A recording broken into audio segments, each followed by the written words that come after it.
So the most important thing that people are looking for at the Fancy Food Show are new ideas, are innovations. I'm here at Level Up at the Summer 2017 Fancy Food Show at the Javits Center in New York.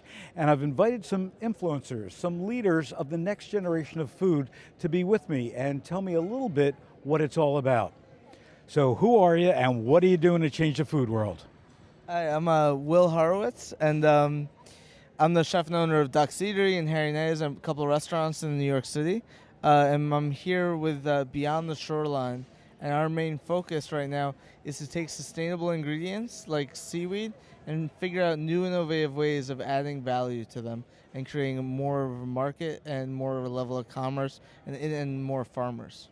So give me an example of what some of those products would be So like. we have a slew of all sorts of different products we're doing over the next few years, down to from meal replacement bars to candies to actually ethanol.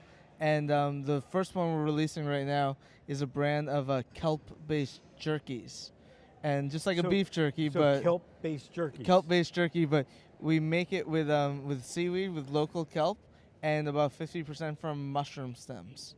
And it's delicious, and we're going to be releasing over the next few months. So what made you think, and certainly as a chef, you're constantly experimenting with what's next.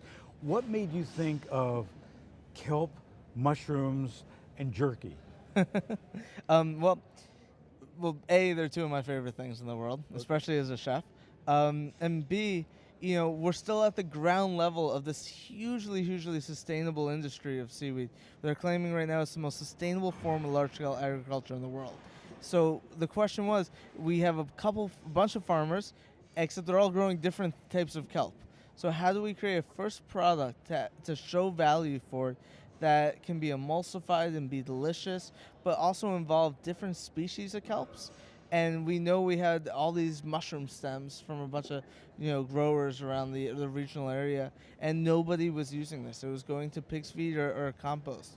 So for us, if we can do something that incentivizes more of the kelp growers, gives the mushroom farmers more money, and at the same time create a product that's just packed with flavor and that umami sort of value that we talk about all the time as chefs that you find in seaweed and specifically mushrooms. So what I'm hearing from you is this formula is a combination of taste, it's a combination of sustainability, local. Is this the magic formula that everybody who's exhibiting here should be looking at? I'm not sure. I could tell you from a restaurant point of view, if I can figure out something right now that is sustainable, above all, is delicious, and also right now more than ever is accessible to people, then I think that's the magic formula. And we're seeing that in a large scale right now with different types of fast casual restaurants, and I think we're going to see it more and more with products. So Tomas, what are you doing? Tell us a little bit about your company and product. Okay, my name is Tomas. I'm from Argentina. We are working with Wasteless. It's an Israeli company.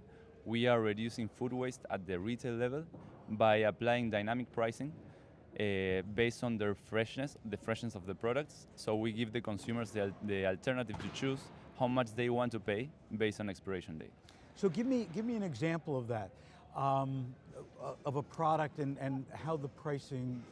Yeah, for example, you can walk on the alley and you will, for example, you're looking for a yogurt and you will see your favorite yogurt that has two prices. So in the electronic label, you will see, for example, one Chobani that expires in 2 days and it's like maybe 70 cents of a dollar, or then you can go for the standard price for $1, I don't know, and for a product that will expire in a couple of days. So if you are going to consume it that day, maybe you go for the discounted price. With the product actually should be okay, it's the same. So that's the whole idea of this. So share with me the conversation that you've had with a retailer. So you have this great idea, you go to the retailer and say, okay, what I want you to do is sell one Chobani for 70 cents, the other one for $1 next to each other, and what I would think is the retailer is going to say, there's the door. I don't want to talk to you. You're going to upset my business. My whole business model is different than what you're proposing. Right, yeah, it's a real challenge.